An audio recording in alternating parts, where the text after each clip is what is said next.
जन्नत के पत्ते बाब नंबर 3। उसकी मेल पे आयशे का जवाब आ गया था। उसने कहा था कि वो शाम में ऑनलाइन होगी, तब वो दोनों बात करेंगे। वो आयशे से क्या बात करना चाहती थी वो नहीं जानती थी, बस वो अपना दुख और इस्तराब किसी से बांटना चाहती थी। किसी सिपाही की बीवी होकर दिनों, हफ्तों, महीनों उसका सब्र से इंतजार करना कितना तकलीफदेह होता है, वो अब जान पाई थी। कैसी हो? स्क्रीन पे आयशे का शफाफ खूबसूरत चेहरा दिखाई दे रहा था। वो कंप्यूटर के सामने रिवॉल्विंग चेयर पर बैठी थी और बात करते हुए शीशे की नन्ही प्याली से तुर्क चाय के घोंट भर रही थी। मुझे नहीं पता मैं कैसी हूँ, वो उदासी से बोली थी। मलज्जे लिबास और केचड़ से बंधे बालों में हया बहुत कमजोर और अफसरदा दिखाई देती थी। क्या हमारा अनतोलिया अच्छा नहीं लगा? आयशे ने हैरत अमेज मुस्कुराहट के साथ प्याली साइड टेबल पर रखी। नहीं, बहुत अच्छा लगा, वो फीका सा मुस्कुराई। बहारे बता रही थी तुम लोग अंकारा भी गए थे, क्या इसके जाने के बाद तुमने अंकारा देखा या वापस आ गई? मैं क्लेलेस चली गई थी, उसके लबों से फिसला। चाय की प्याली उठाई। आयशे जरा चौंकी थी। अच्छा, किस दिन गई तुम क्लेलेस? इतवार को गई थी, मंगल की दोपहर वापस आ गई। अब छुपाने का क्या फायदा था? आयशा चंद लम्हे कुछ सोचती रही थी। प्याली उसके हाथ में थी, मगर वो इसे लबों तक ले जाना भूल गई थी। क्या बॉर्डर वहां से बहुत करीब पड़ता है? हाँ, बहुत करीब। उसकी निगाहों के सामने फिर से वही रात घूम गई, वो खौफनाक बरसती बारिश वाली रात। तो क्या बॉर्डर की सारी खबरें क्लियरिस में लोगों को मिल जाया करती हैं? किस किस्म की खबरें आयशे? उसने अचंभे से स्क्रीन को देखा। मतलब जो लोग इलीगल बॉर्डर क्रॉस करते हैं उनकी गिरफ्तारी की खबरें। क्या मंगल की सुबह तुमने कोई ऐसी खबर सुनी थी? वो बहुत सोच सोच कर बोल रही थी और लम्हे भर के लिए हया को लगा उसका सांस रुक गया है। वो अपनी बहन के जासूस है, सारी बातें उसको बताती होगी। तुम्हारा मोबाइल तुम्हारे पास था बहारे। क्या तुम लोग क्लियरिस जाओगे? अब्दुर्रहमान क्लियरिस का नाम ले रहा था। हया, आयशे ने उसे पुकारा। वो चौंकी, कड़ियां से कड़ियां मिलाई तो एक अजीब सा ख्याल जहन में उभरा।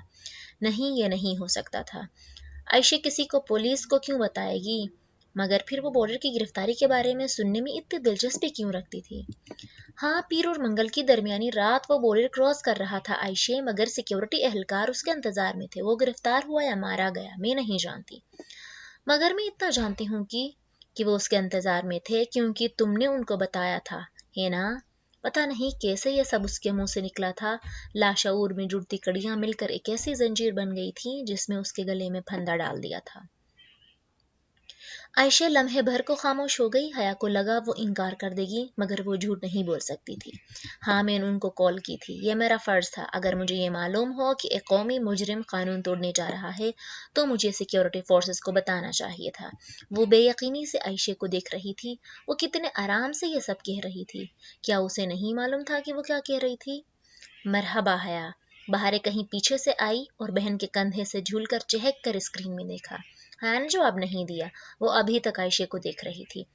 अब्दुर्रहमान मुजरिम नहीं था आयशे, वो मुजरिम नहीं था। चाय का घूंट भरते भरते आयशे गुल ठिठरी, उसकी आंखों में अचंभा उभरा। अब्दुर्रहमान का क्या जिक्र? तुम? हया ने लब खोले मगर रुक गई। उसके अंदर उबलता गुस्सा, बेयकीनी, सब कुछ रुक गया। कहीं कुछ गलत था। तुमने आयशे, हम अब्दुर्रहमान की बात कर रहे हैं जिसे मैंने केलेलिस में खो दिया है। बेबसी से उसने कहना चाहा। बहारे कभी आयशे को देखती और कभी स्क्रीन को। चाय की प्याली बेख्तियार एक तरफ रखते हुए वो सीधी हुई। उसकी आंखों में उभरी हैरत अब बेयकीनी में बदल गई थी। अब्दुल रहमान के लिए इसमें क्या कर रहा था? तुम जानती हो वो क्या कर रहा था? तुमने सिक्योरिटी को बताया उसके बॉर्डर क्रॉसिंग का? हाया, वो किलेलिस में नहीं था, उसे अंकारा से जर्मनी जाना था। वो किलेलिस क्यों गया?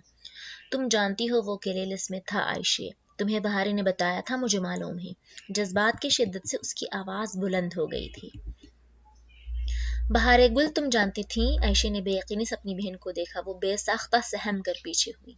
मैंने कुछ नहीं किया। सब मुझे ऐसे क्यों देखते हैं? उसकी आंखें डुबडुबा गईं।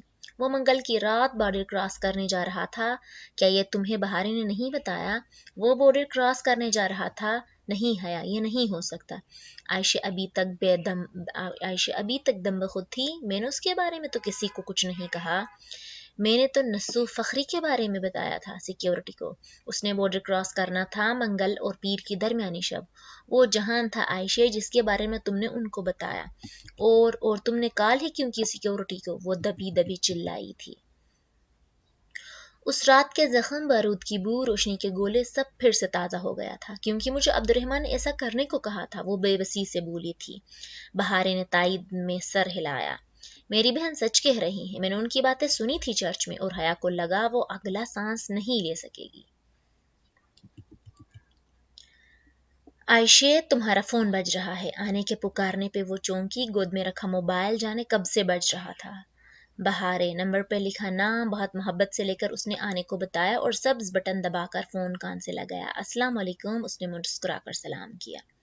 وعلیکم السلام، کیسی ہو؟ ایران سے ہزاروں کلومیٹر دور وہ اہلارا وادی کے چرچ میں کھڑا بہارے کے فون کو کان سے لگائے کہہ رہا تھا۔ ساتھ ہی اس نے پلٹ کر دیکھا، چرچ کے کھلے دروازے سے بیرونی سیڑھیاں نظر آ رہی تھیں جو پہاڑ کے نیچے تک جاتی تھیں۔ حیا ابھی نماز پڑھ کر نہیں آئی تھی اور بہارے کے پرس سے فون پہلے سے نکال کر اس نے اسے تصویر کھینچنے چرچ کی اوپری منزل پہ بھیجا تھا۔ میں ٹھیک ہوں، تم سناؤ، ترکی والے کیسے ہیں؟ اس کی مسکراہٹ اور بھی خوبصورت ہو گئی۔ طمانیت کے سارے رنگ آنکھوں میں اتر آئے تھے۔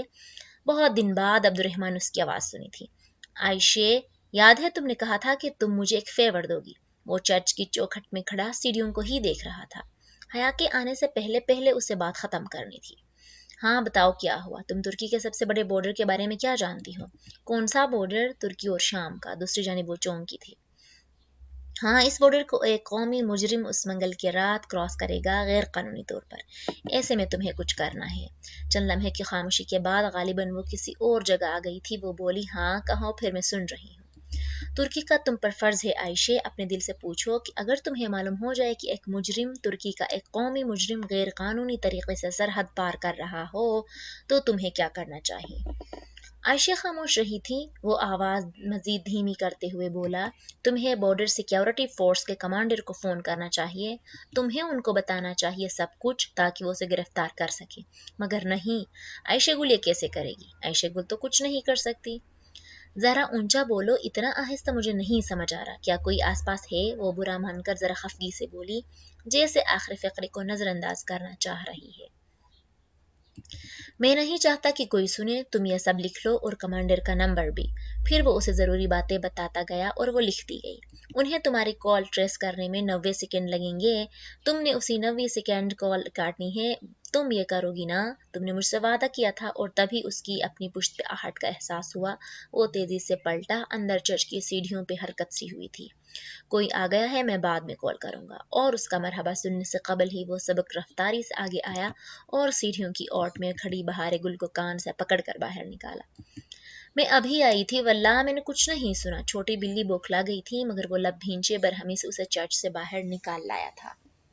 تو تم میری باتیں سن رہی تھی۔ تمہیں تمہاری بہن نے سکھایا نہیں ہے کہ کسی کی باتیں چھپ کر نہیں سنتے۔ میری بہن کو کچھ مت کہو۔ جو تم نے سنا ہے، اگر وہ تم نے حیا کو بتایا تو مجھ سے برا کوئی نہیں ہوگا بہارے، وہ دبے دبے غصے سے کہہ رہا تھا۔